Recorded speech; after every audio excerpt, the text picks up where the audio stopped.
Welcome, we're live. All right, so welcome to our second hangout of this iteration of IntroAstro, and thanks to everybody who's showed up. If it looks like it's a little dark today, that's because I'm sitting in Berlin, Germany, and it gets dark very early around here. And so we're going to do the same thing we do on these hangouts. We're going to have people introduce themselves. We have a bunch of people from all over the world. Say something about themselves and about the course if they'd like to, and then bring up a topic for conversation. We'll try to address that. And then we'll go through it. If we have time, we have a bunch of questions that people have asked. And if anybody has more questions, then they can post to that questions and answers, right? I think. Yes, Q&A. And we will see those questions, and we can respond to them as we have time. And then I'll remind everybody who's on the Hangout that when they're not speaking, they should probably mute their microphone, otherwise their background noise comes through. And then unmute yourself when it's your turn to speak. And perhaps can we start with, I don't know, by my order. Simon, do you want to start us off? How are you? My name is Simon Stewart. I'm a 64-year-old. I'm a scientist by trade, a chemist. I've done very little physics, and in the last few years I've tried to teach myself some physics, and your course is a fantastic opportunity. Thank you.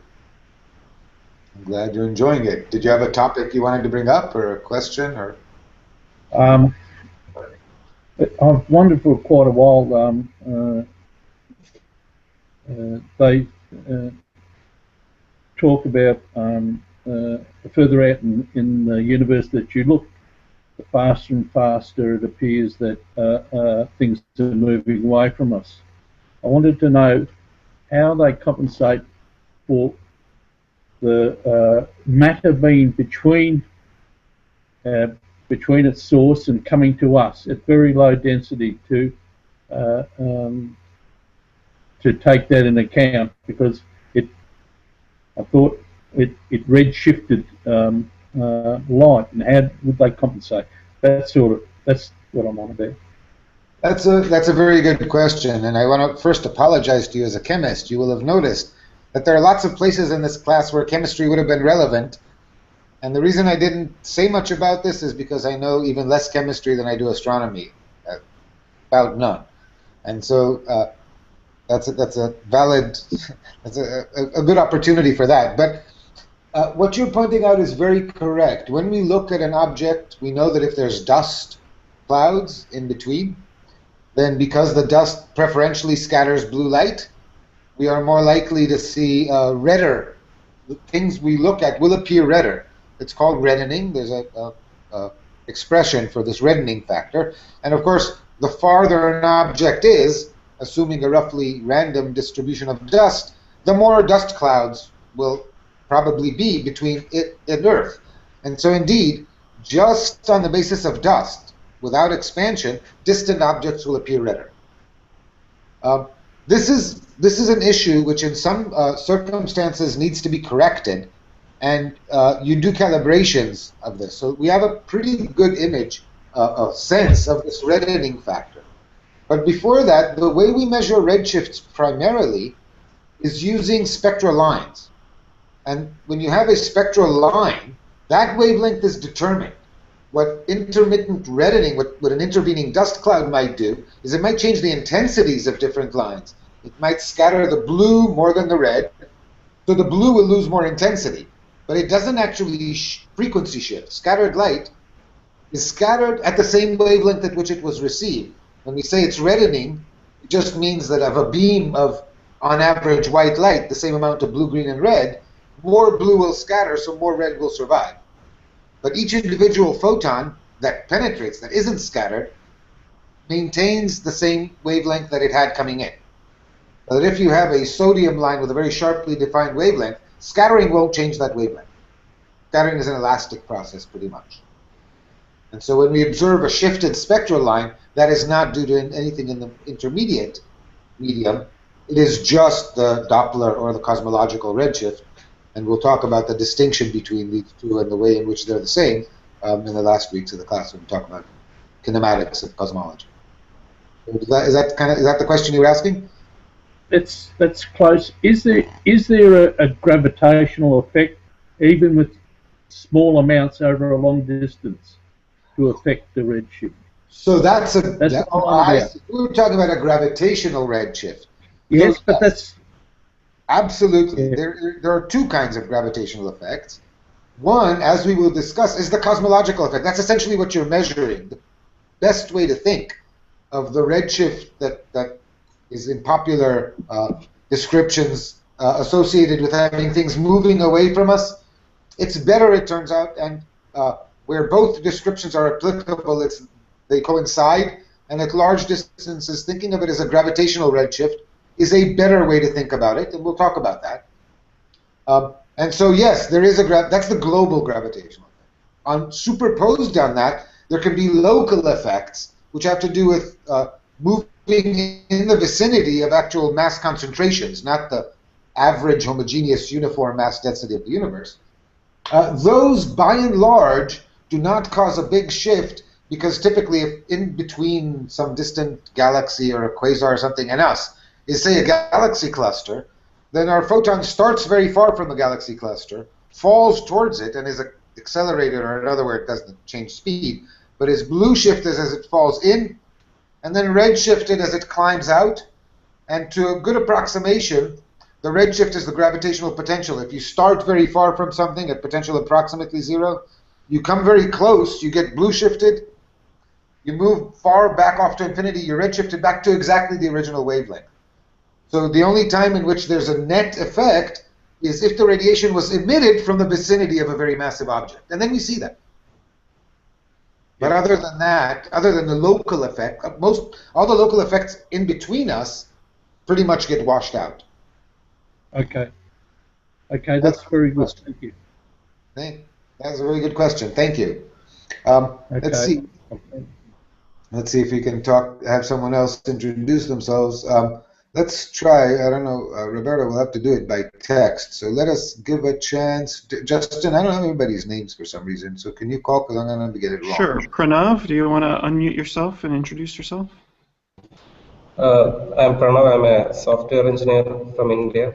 So I'm 21 years old. I've read so many astronomy tests before, but what I was missing was the physics and chemistry, physics and math part of it.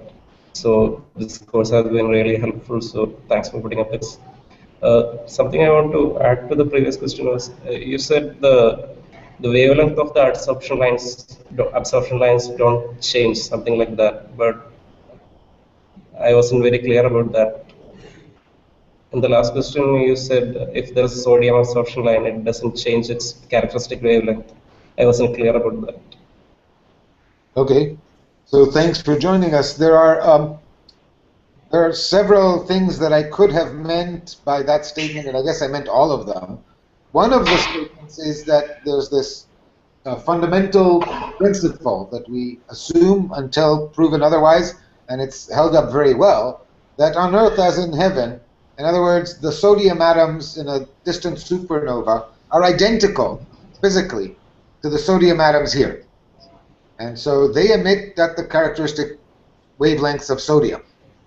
And if we observe the emissions from those same sodium atoms at some other wavelength, then it's due to some effect associated to either motion or this cosmological expansion that we'll talk about, or a gravitational redshift, or some combination of the above.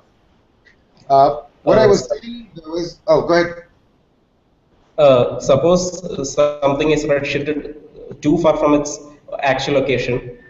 How do we distinguish it from something that is closer to its current location? That is a very good question, and it isn't true that as observed, lines can be redshifted, and the farther something is, the more redshift we have, and that makes sometimes the identification challenging. And I will mention in the last week at least one example, the discovery of quasars, where spectral lines were found that were thought to be unfamiliar. Nobody knew, oh, some new material like helium. And then it was only after somebody looked very closely and took into account the possibility that this light was a very intense and very distant source and allowed for the possibility of a redshift of 2 or something, that they realized that with a redshift of 2, it matches hydrogen. So they were seeing hydrogen lines shifted, and nobody thought about this. The way you nail down very precisely the identification of which spectral lines you are seeing when they appear redshifted by a significant amount is that if you recall, one of the beautiful things of the Doppler and of the gravitational redshift factor is that the shift is by an overall factor of some function of V over C. In other words, all wavelengths are redshifted or blue shifted by the same factor. And the ratios of wavelengths are therefore exactly unchanged, precisely to all of it. This is not an approximation. And so when we identify the chemical fingerprints of, say, hydrogen, we have a few very prominent hydrogen lines, and the ratios of their wavelengths are known to very high precision. And so if you find a collection of 4 lines with exactly those ratios, but shifted to the red, you're very likely to have found hydrogen. And yeah, you do cross-checks with the relative intensities and so on, but it's essentially, the crucial point is that the ratios don't change. And that's how the identification is made. That's a very good question. Thanks. Thank you. Try someone else? Yeah, I was going to say that I think of those spectral lines as like a barcode for an element, and if you see that barcode pattern, no matter where you see it or how far to the left or the right it is, it's still that element. It represents that element. Leonardo, do you want to unmute and introduce yourself? Hello, everyone. Hi there. Can you hear me? Yes, we can. Go ahead. Oh, my name is Leonardo. I'm from Veracruz, Mexico.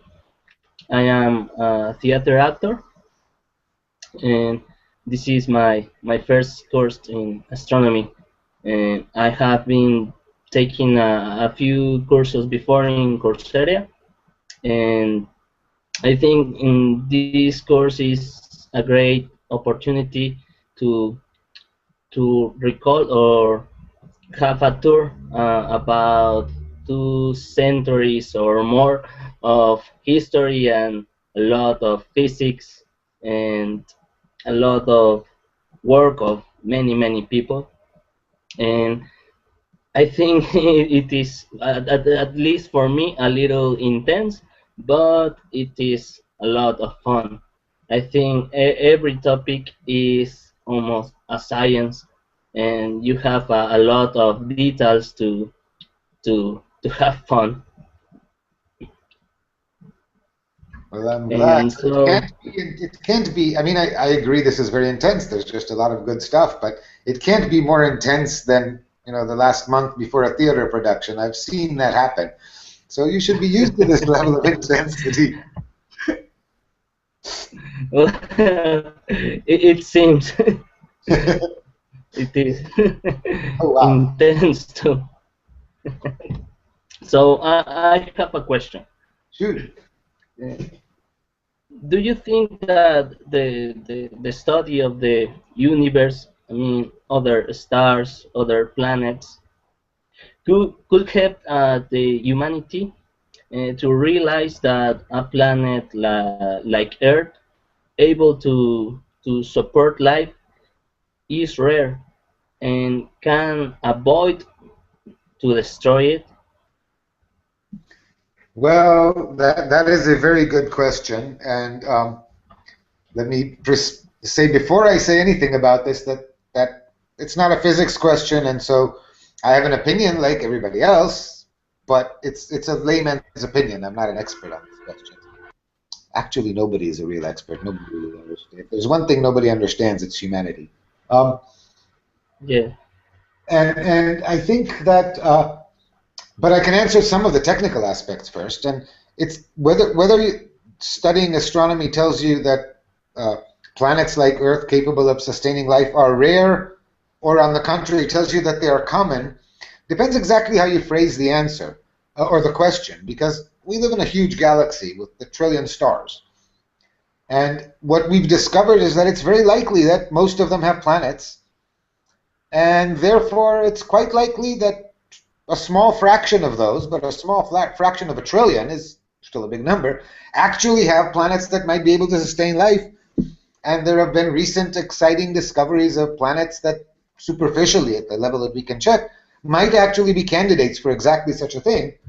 And so maybe there are, only 10 million life-sustaining planets in the galaxy. Is that rare or common? I don't know. That depends on how you use the word. What is true about all of these planets, billion, 10 million, 100 billion, whatever number, is that all of them are completely inaccessible to us.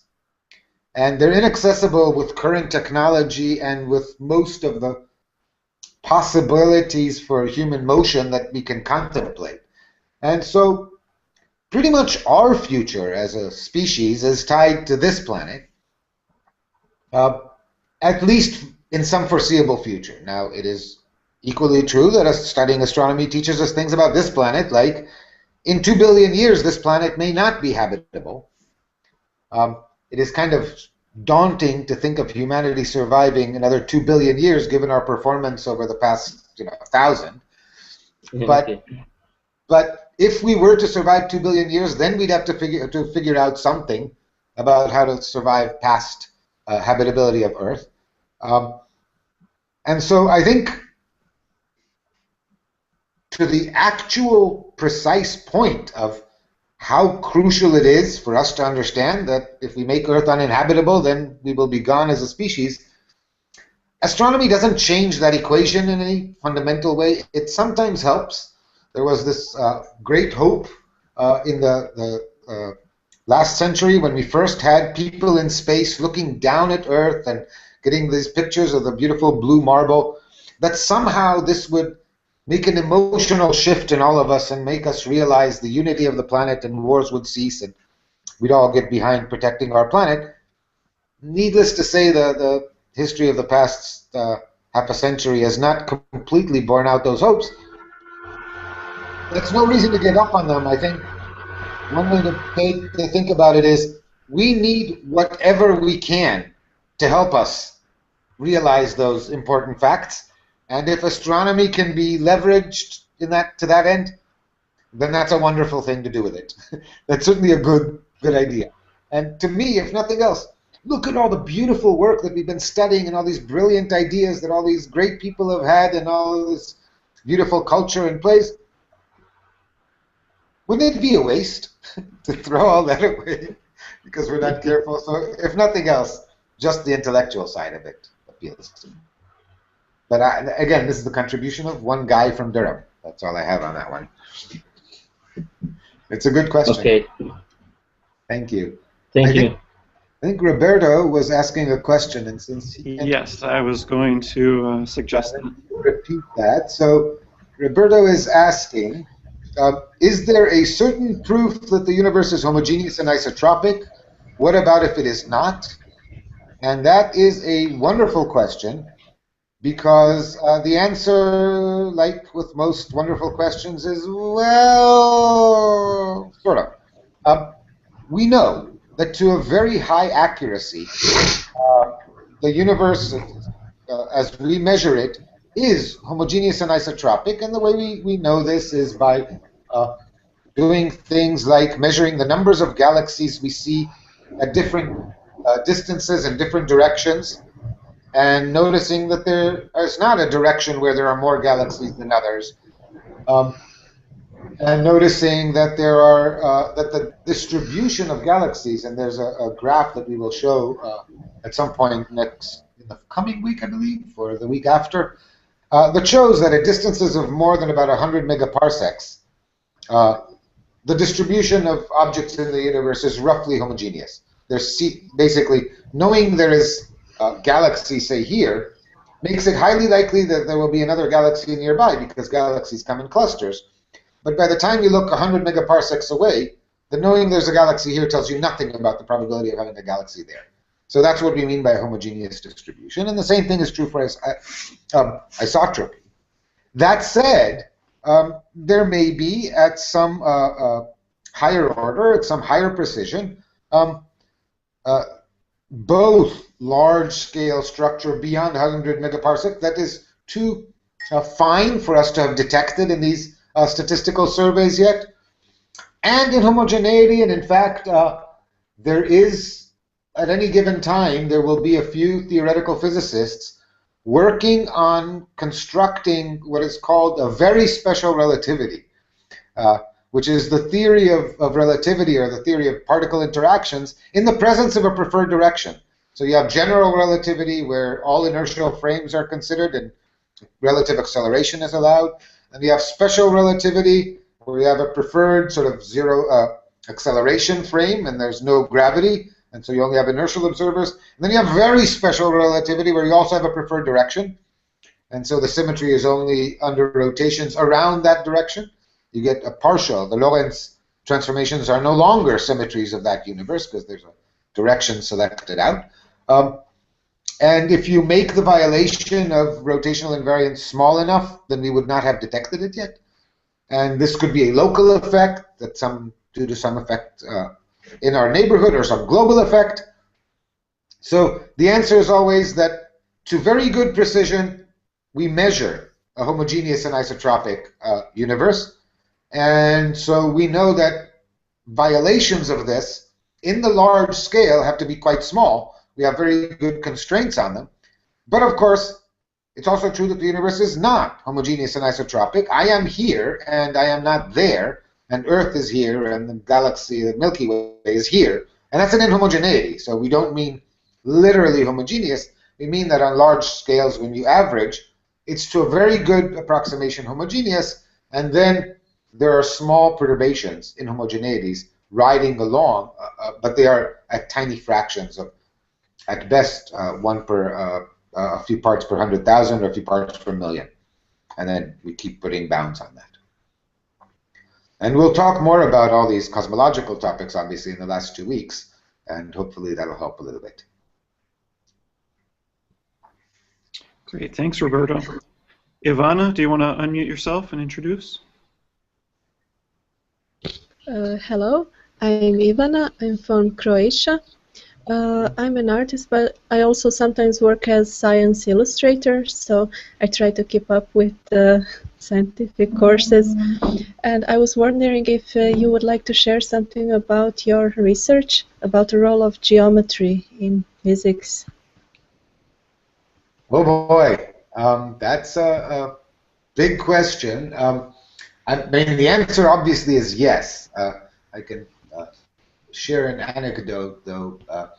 When my daughter was 12, she's now grown, but when she was 12 at school, she was asked to describe a scientist. All the kids had to write a little essay. What do you think about a scientist? And my daughter's answer was, scientist is someone that if you ask them a question, you get a long answer.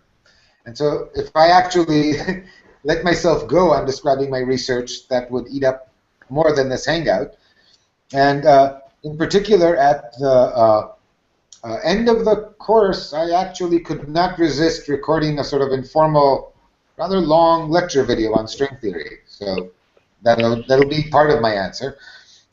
But there are several aspects of geometry and physics that interest me. One is, of course, that in the context of general relativity, the shape of space is governed by physics. It's determined by gravitation.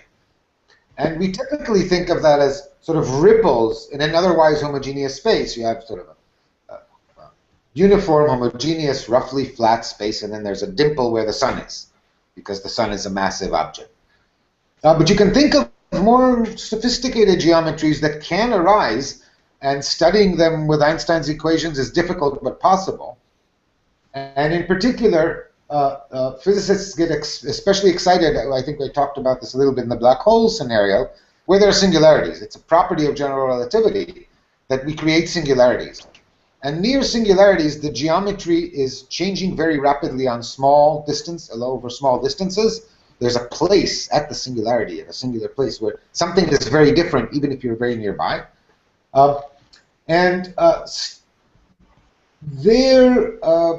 Einstein's theory breaks down. We have this idea of using string theory to describe it.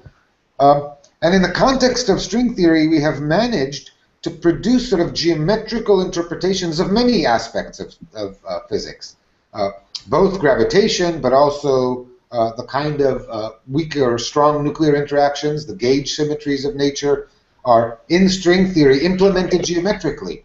And so you can, in the geometry of some, in some circumstances, of some kind of space, and so studying the geometry of those spaces teaches us about physical principles.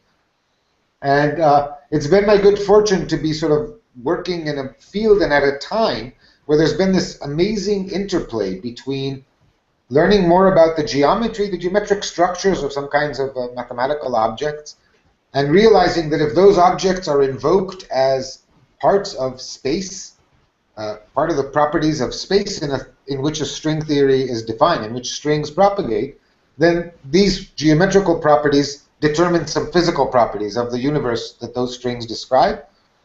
And that thinking in this dual way, geometry on the one hand and physics on the other, has allowed us both to learn things about physics we did not know, and to learn actually things about geometry, solve open problems in geometry by first translating them to physics and then solving the physics problem and pulling back the solution. And so there's been this great interplay between mathematicians and physicists, and walking the line in the middle has been a lot of fun.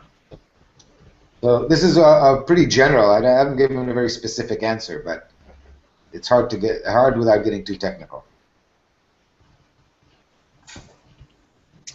Thank you, Ivana. Hector, do you want to unmute and introduce yourself? Sure. I'm Hector Garcidueñas from Mexico City. I'm a mechanical and electrical engineer, so I've always had a little interest into physics, and it has been great to deepen that greatly with this course. So I have a comment and a question. Something I've liked a lot from the way you've given the course is that you've also taught us a little bit through the history of how we've discovered how to measure distances, or how we have our knowledge of the atom has progressed.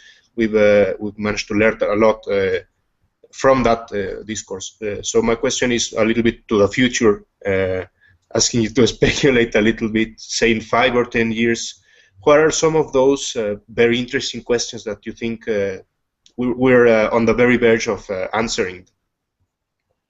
Wow. Okay, that's an excellent question. That's very exciting for me to speculate on. But of course, you realize I'm speculating. And I will restrict myself to the very narrow fields that I really am knowledgeable about. So I'll talk about particle physics. And from my point of view, from that point of view, I think the things that we're most likely to understand, or that we hope to understand in the next decade or so,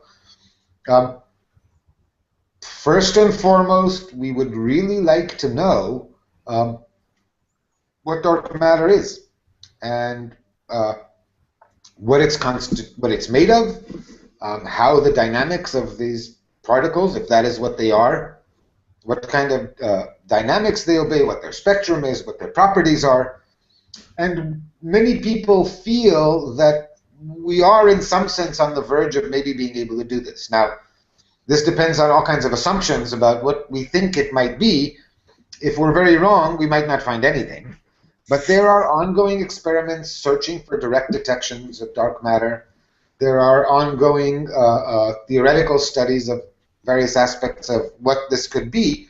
And I'd say that this is sort of in the list of experimentally discovered but theoretically unexplained properties of the universe, on which the Higgs particle would have been the #1 item up until 2 years ago. Dark matter is now one of the leading candidates. And it is hoped by me and by many others that if we discover that there are really dark matter particles, and manage to elucidate something about their nature, then it will also teach us something about the bits of physics that we have not even yet addressed. There are open questions in the standard model of particle physics, and we don't have any experimental hints, really, on what types of answers we should be looking for to those questions. And in some sense, what the nature of dark matter is might be our best chance and a hint for what the physics is at energies beyond those at which the standard model is applicable. So I'd say that probably comes first. A second question on which we would like to have some understanding is dark energy. So those are two, we'll talk about both of those in the cosmology section of the class, but those are two phenomena experimentally verified to some extent with no theoretical understanding. And both theorists and experimentalists are furiously working to try to get to the point where we know enough about the nature of the thing to be able to validate a theory. And I think from this point of view, that is one of the things that is going to be very exciting. Obviously, in other fields, things like the discovery of planets that could harbor life, or even more excitingly, planets that do harbor life. So a big oxygen-rich atmosphere somewhere.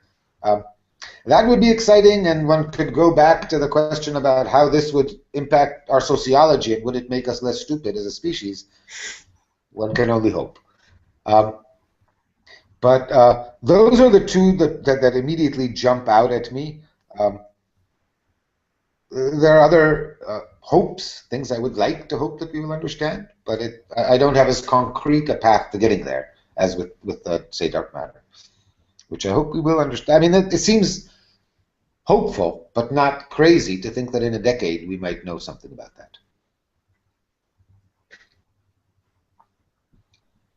Great. Thanks, Hector. Thank you. Abdesamad, would you like to introduce yourself? Yes. Hi, everybody. My name is Abdesamad Motasim. I am talking to you from Rabat, the capital of Morocco. So first of all, I want to thank you very much for this course. It's a very wonderful course, outstanding. It has a very rich information there, a lot of learning exercises. So thank you very much. And I took this course before. This is the third time I'm taking the course. So this is another advantage of the MOOC, because taking a learning and a course again and again will end up by knowing much about it and be some sort of expert in the subject. This is in addition to the fact I love astronomy. I work with some teenagers here in my city in a club, an astronomical club. So I'm trying to advise them and to work with them to understand this wonderful area of knowledge. So I have 6 questions. You're good. Why don't you start with one and then we'll see where we go. How's that? Yes. 5 of them I had written them for yesterday. So probably you might be aware of these questions. So I will pick one of them. So the first one, I will talk about the moon. The moon craters are mostly present on the far side of the moon, which means that there was a huge peaks in the past that transfer momentum to the moon orbit, and that the moon should move towards Earth. And this is contradictory with the fact we learn in the course when you say that the moon was near the Earth at 10 to 74 meters and moved away to its current orbit. So I want to understand this contradiction. Okay, thank you. It's true, and I hope I mentioned this at some point in the lectures, that there is an interesting asymmetry between the near side of the moon and the far side of the moon, both in terms of the surface features. And it is indeed true that we see more craters on the far side of the moon than on the near side of the moon. This is typically interpreted somewhat differently than what you suggested. we typically think of it as just being due to the fact that a non-trivial part of the near side of the moon is covered by these maria, these lava flows, and there are no maria on the far side of the moon. And these lava flows, of course, whenever you have one of these craters filling with magma, this erases all previous cratering activity, right? Because it just fills in all the holes, and you start from tabula rasa, we start from a very flat surface, and then you only see modern cratering. So the maria are not cratered much, whereas the far side of the moon is all highlands. It's all untouched and unresurfaced. And so in some sense, and the maria we interpret typically as the results of particularly violent collisions so violent that they cracked the lunar crust and allowed magma to come out and seep out to the surface. And so this is typically interpreted as telling us that there have been more large collisions on the near side of the moon than on the far side of the moon. Also not something that's very well understood. But there are also deeper differences. There are differences, we think that there's an asymmetry in the distribution of mass in the moon. That actually the near side is somewhat, the mass is a little bit lopsided, shifted towards the near side. And I think those are very poorly understood, and I certainly don't know a valid answer.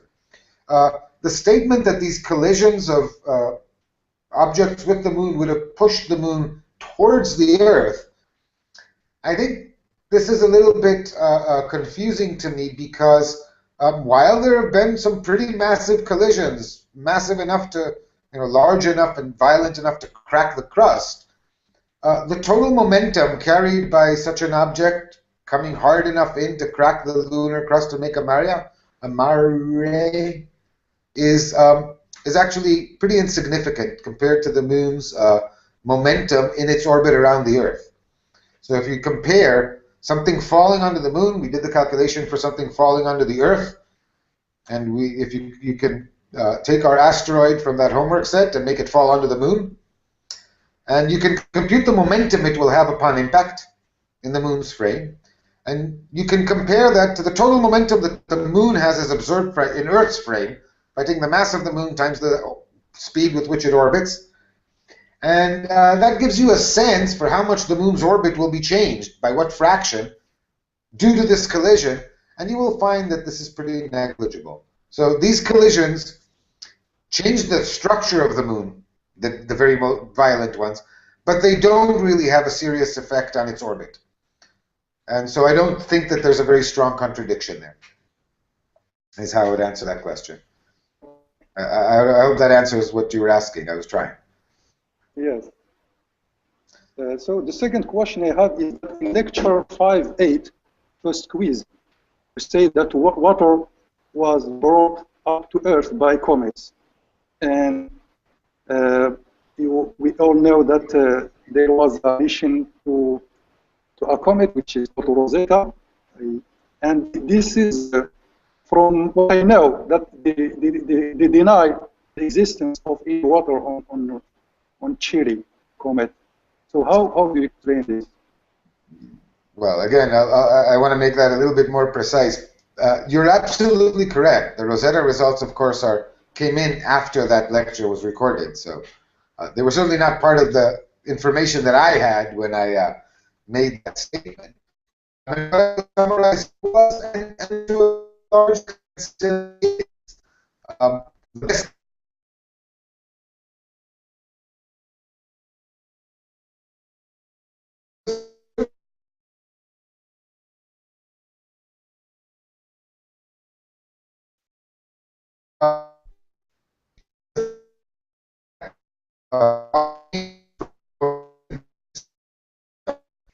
Where it came, from which it could approach this in the form of ice, is still the leading theory as I am.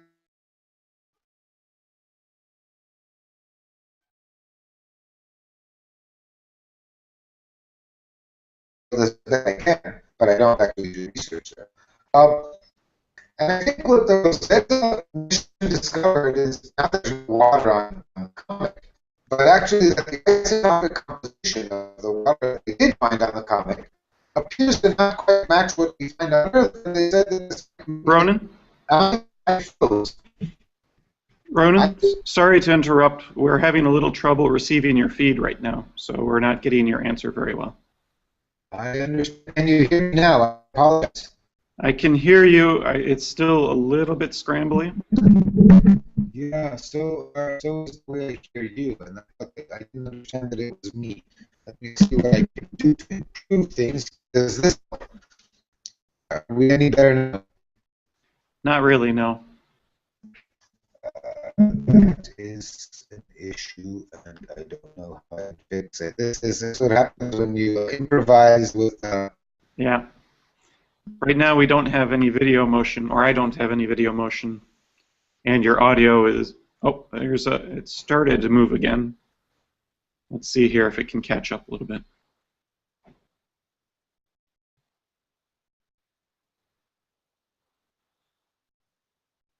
But for most of your answer, we were not getting your response. It was scrambled audio.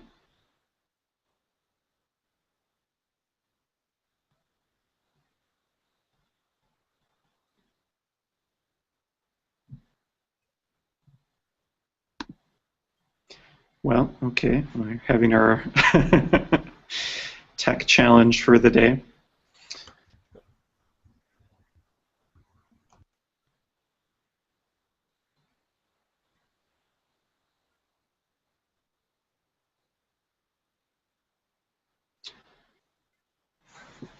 Regarding the water ice question, I think Ronan's going to pop out and pop back in and see if he can have a fresher feed. But regarding the water ice question, I think that's interesting new information that we're learning about with Rosetta and with comets, and as we get more adept at reaching comets with some of these missions, we'll get to have a better statistical understanding of that and find out whether water ice not appearing on that particular comet is unusual or the trend, and start to have to really refine what our theories are for where water comes from in the solar system and everything. And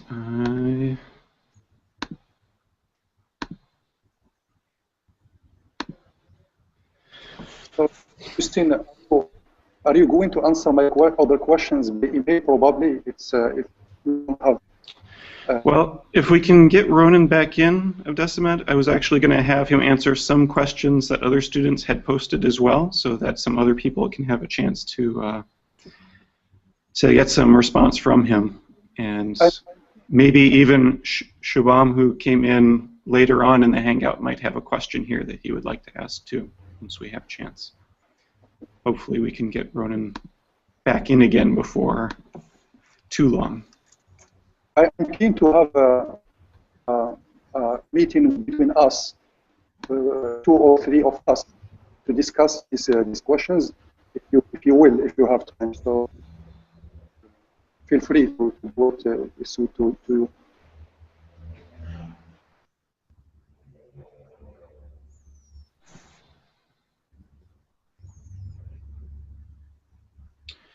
Shubham, do you want to unmute yourself and maybe introduce yourself? Yeah, hi, I'm Shubham Jain, and I'm based out of India and working for the Boston Consulting Group. I'm an engineer in background, and also sorry to the complete group because I couldn't make it in time and I had to join in later. No problem. So the question that I had for the professor was, I just wanted to take his opinion in terms of what would be the recommended courses after I complete this course of Coursera. So how do I take my learning forward?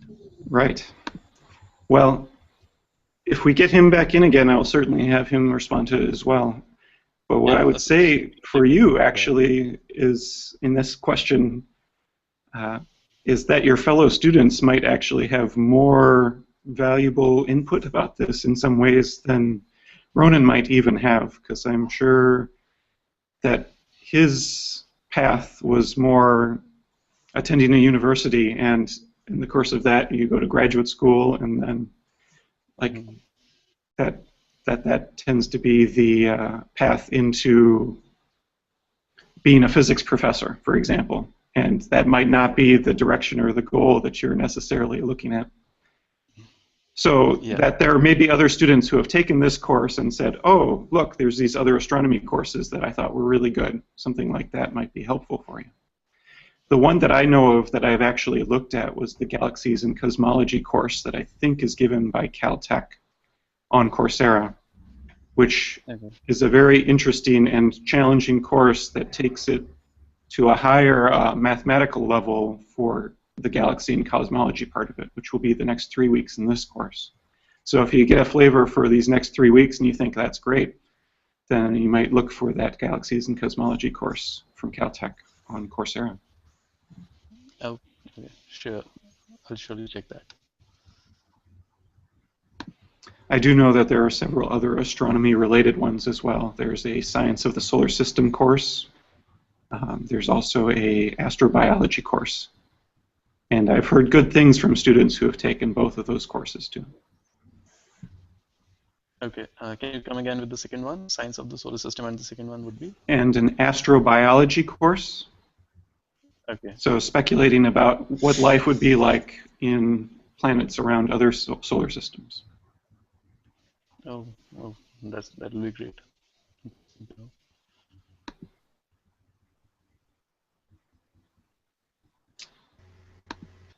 That's pretty much it from my side. Say something? Sorry, go ahead. I was going to suggest that one of the greatest teachers is the history of physics. If you haven't got a strong maths background, it's possible to learn a lot following looking at the history of the developments, and the concepts are provided very, very clearly as you follow physics as it's gone over the last 2 or 3 centuries. And there's wonderful material that's not in courses like this, but in books. Many videos. Richard Feynman probably was one of the best people back, 30, 40, 50 years. And no one in his own way has got also that ability to explain complicated things very simply. And that is the best thing about listening to him in his talks. But as people want to learn about the physics in an amateurish way, the way I do it, history is a fantastic teacher. Yeah, I would agree with Simon too, and I second his recommendation of Richard Feynman. He has a real gift for describing and conveying ideas without getting extremely complicated. That's right, and there are on the internet available, one way or another, some fantastic talks he and a number of other people have given, and they have the ability to explain complicated physics in a layman's terms. It's a real treasure when you find them. Mm-hmm. If you don't have strong mathematics, it is hard to follow lots of the explanations. Anyway, thank you. I'll turn off. Thanks for that, Simon. Thanks, Simon.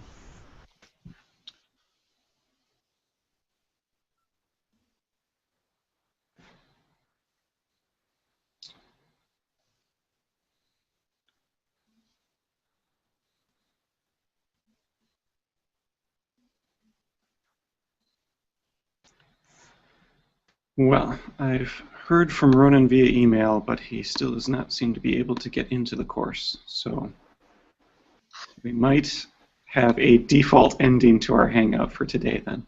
I think he just joined. Oh, hey, there we go. We got you back. Thank goodness. I'm sorry.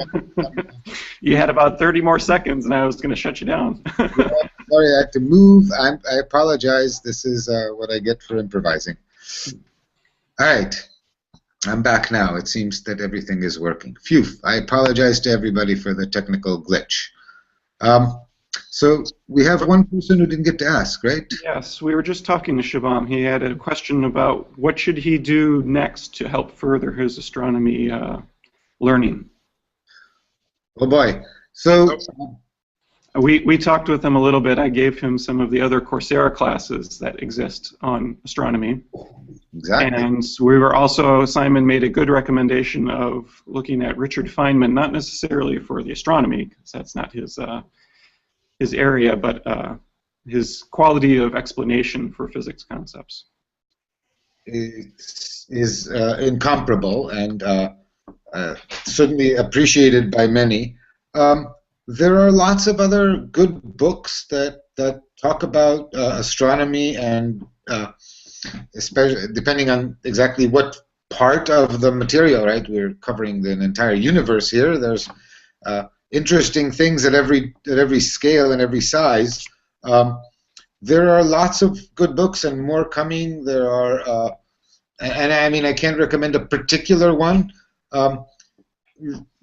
Depending on how much math and how technical you want to make it, if you want to take sort of math to the next level and you're comfortable with calculus, then I have a standard answer. There's a standard textbook for astrophysics that covers essentially very much the same material we covered, but very rigorously, and is sort of the gateway book. If you're a astrophysics PhD student, I guess, this is the first book you read, and the one that you keep on your shelf. And I can tell you that if you're a theoretical particle physicist who's trying to fake his way through teaching astronomy, that's the book I keep on my shelf. It's a book by Carolyn Ostley, which is this big, fat, orange book, and I think astrophysicists call it the Big Orange Book. And it's very comprehensive. It is at a level of depth that is sort of 2 levels of detail beyond what we do, and that renders it somewhat extensive, but it covers roughly the same material. And I can say that some bits of the treatment in this class are modified versions of what they do. So, I mean, you'll recognize some things when you read that one. But there are lots between, you can go from that to a huge number of sort of more popular books on various aspects of planetary science and the new discoveries of exoplanets or cosmology that are usually pitched a little less technical than this class. Actually, the precise ground that we are, the level that we're holding in this class is very rare. Sort of doing all the math that you can without calculus, but doing as much as we do without calculus is pretty rare. I don't know an actual book that, or a collection that aims, that's sort of our niche. That's what we do. And, so pretty much you have to either dial it back a little bit and get more information, or push it forward a little bit and do a little more, and then there's lots of stuff there. But I guess it's fair to say that I don't know something at exactly this level that goes farther. So Ronan, I've got a question from Tomer, which is on the Q&A app now, if you can see it. I can see it, and I'll be happy to answer it. So Tomer asks about the Higgs particle. Where it comes into the picture, and how does it explain the mass of matter? And that is a very good question to ask, and thank you, Tomer. It's not an astronomy question, but it's a particle physics question. And the first, and it's important to answer it because the answer is, well, not really, as usual. There's a little bit of a misconception there. So it is a property of the standard model of particle physics that because of the way we formulate it mathematically, it is necessary that if you study the theory at very high energies, or if equivalently you take a chunk of the stuff that is our universe, the chunk of the universe, and heat it to a very high temperature so that the average energies of whatever particles are flying around there are high energies, then it behaves as though all of the fundamental constituents particles that we list in the standard model, and we've listed many of them in our little growing and burgeoning tables of particles. So the leptons, the muons, the tau, and the electrons, their companion neutrini.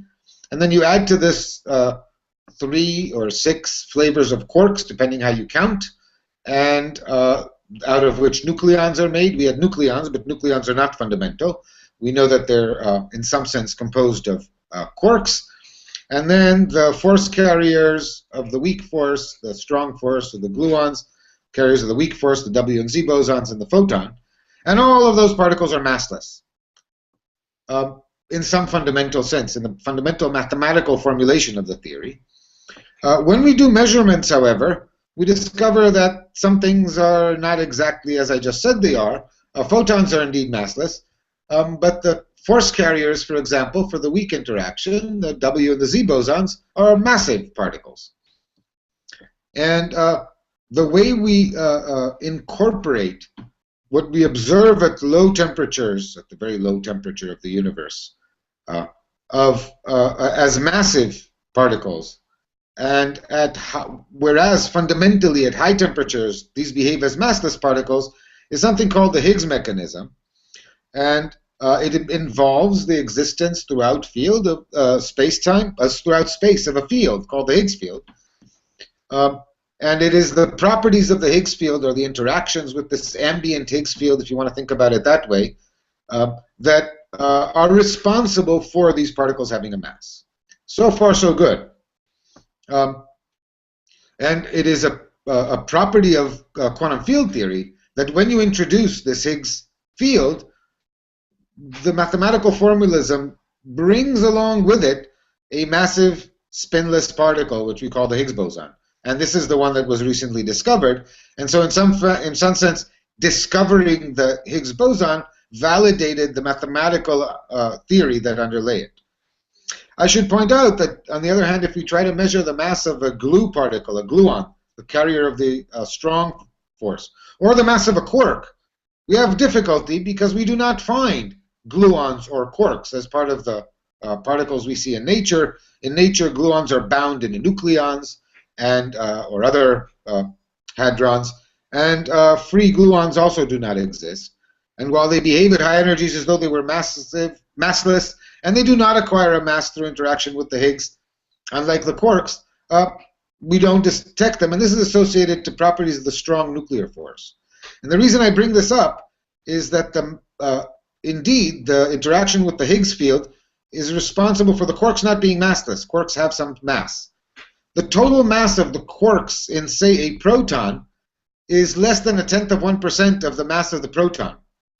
The actual mass of the proton could be thought of as being contained in the color fields, the interaction, the strong interactions between the quarks, and B, if you want, their kinetic energy. They're orbiting each other. So there's some virial relation between these two. But the actual masses of the quarks are only a very tiny fraction of the mass of a proton. And so to say that the Higgs particle is responsible for giving matter mass is stretching the point a little too far. The Higgs particle is responsible for giving mass to W's and Z's, which we rarely see, and electrons, which comprise, as we know, a tiny fraction of the mass of any macroscopic object. Most of the mass of any object is in the nucleons, and the mass of a nucleon is mostly associated to the strong interaction and has nothing to do with the Higgs boson. So how it happens is a mathematical fact, a property of this model called quantum field theory, and its discovery, the discovery of the particle that is predicted by the Higgs phenomenon, was a great triumph of quantum field theory. But to say that it's responsible for, say, the mass of me is a little bit stretching the point. So it's a little bit of a technical answer, but at least I clarified one thing that is often misconstrued, so maybe that was helpful. Thanks, Ronan. We're getting close to 10 o'clock here. Yep. I have one question that I'm going to pop up, and it's from Pranav, but I thought it was an interesting astronomy question for you. So he says, with visual pollution becoming more and more severe year by year, what do you think about the future of sky watching? Well, I think people will always watch the sky because the fascination is going to be there.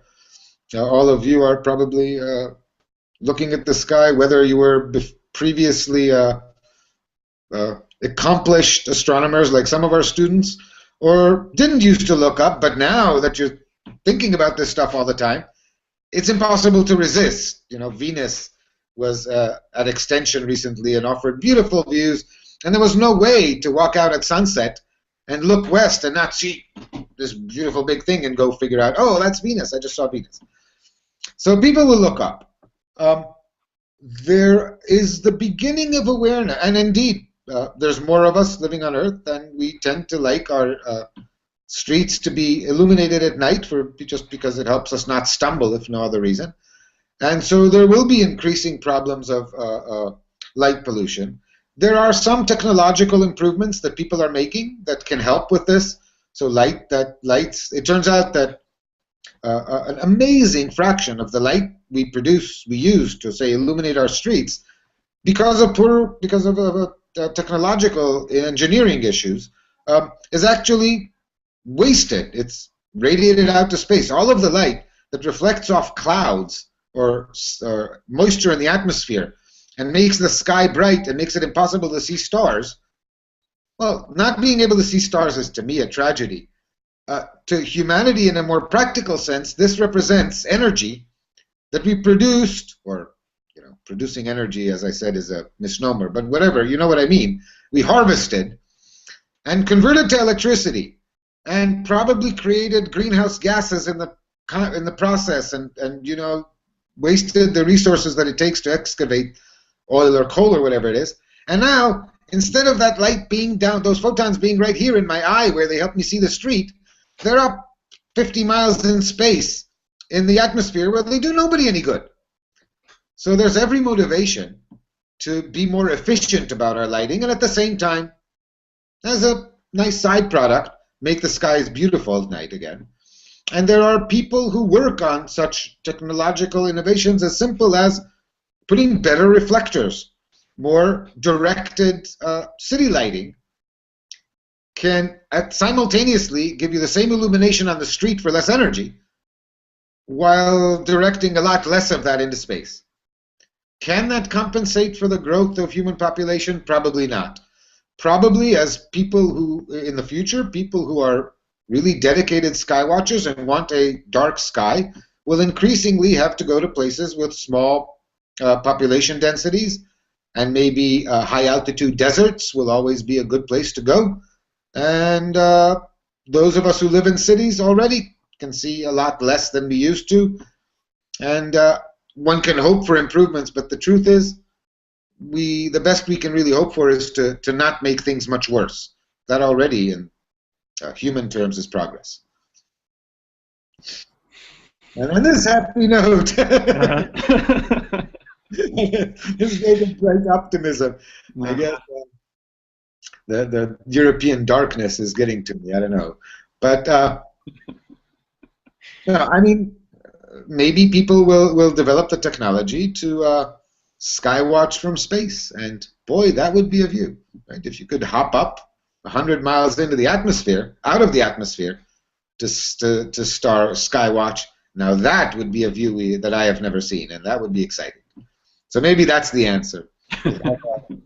Star parties in orbit. And that sounds like fun. That's a more optimistic topic. So on that note, I guess, thanks to everybody who participated, and apologies to those whose questions we didn't get to. And I apologize to everyone for the technical glitch. We did what we can, and thanks for hanging in there. The thread that people posted questions to will stay on, and we'll invite anybody who has ideas or comments on those to add, and the TAs and Justin and I will go through and answer as we can some of those that we have answers to. So we'll try to at least respond to those people that we haven't responded to. And again, talking to all these people and getting all these ideas from people all over the world is part of the fun of this class. And so thanks for contributing. This is great. Yes. Yes, thank you all, and thank you, Ronan, for spending time talking with everyone. We will see you in the forums. Bye, everybody.